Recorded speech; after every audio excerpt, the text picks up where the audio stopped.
Assalamualaikum warahmatullahi wabarakatuh. Perkenalkan, saya Nur Lailiyah, NIM 1117070.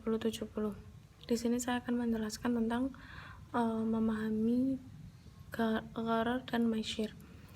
Yang pertama adalah pengertian gharar dan maisir. Pengertian gharar yaitu larangan utama kedua dalam transaksi muamalah setelah riba. Larangan transaksi ini mengandung unsur ketidakpastian. Yang berikutnya adalah pengertian maisir. Maisir adalah transaksi yang digantungkan pada suatu keadaan yang tidak pasti dan bersifat untung-untungan. Yang berikutnya, dalil pengharaman gharar dan maisir. Dalil pengharaman untuk gharar sendiri terdapat pada surat Al-Baqarah ayat 219, dan dalil pengharaman maisir terdapat pada surat Al-Maidah ayat 90-91. Tentang bagaimana dalil pengharamannya sudah ada di makalah, mohon dibaca. Konsekuensi hukum gharar dan maisir. Yang pertama adalah konsekuensi hukum gharar. Yang pertama, konsekuensinya itu mengandung unsur resiko yang terdapat keraguan, ketidakpastian secara dominan. Yang kedua, unsur meragukan dikaitkan dengan penipuan dan kejahatan oleh salah satu pihak terhadap pihak lainnya. Konsekuensi hukum maisir.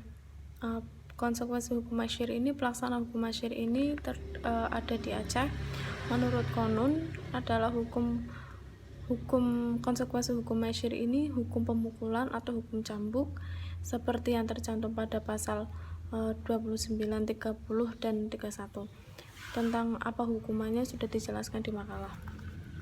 Tujuan larangan gharar dan maisir. Tujuan larangan gharar menurut Maqasid pelarangan gharar secara harfiah, maksud pelarangan gharar yaitu agar tidak ada yang dirugikan baik dari pihak dari pihak pembeli ataupun penjual yang dikhawatirkan bisa menyebabkan permusuhan antara kedua belah pihak.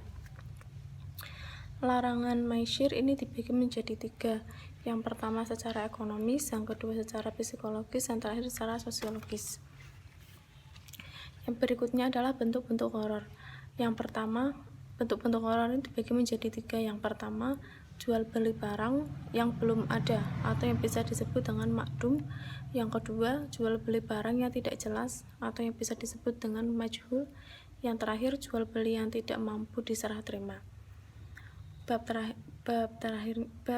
terakhir, unsur-unsur maisir. Hasil yang pertama itu hasil atau nilai yang didapat dari perbuatan transaksi tersebut tidak menentu. Yang kedua, memiliki kerugian resiko yang cukup dominan bagi sebagian atau seluruh pihak yang melakukan transaksi. Yang ketiga, keuntungan yang diperoleh sebagian pihak merupakan kerugian bagi pihak lainnya.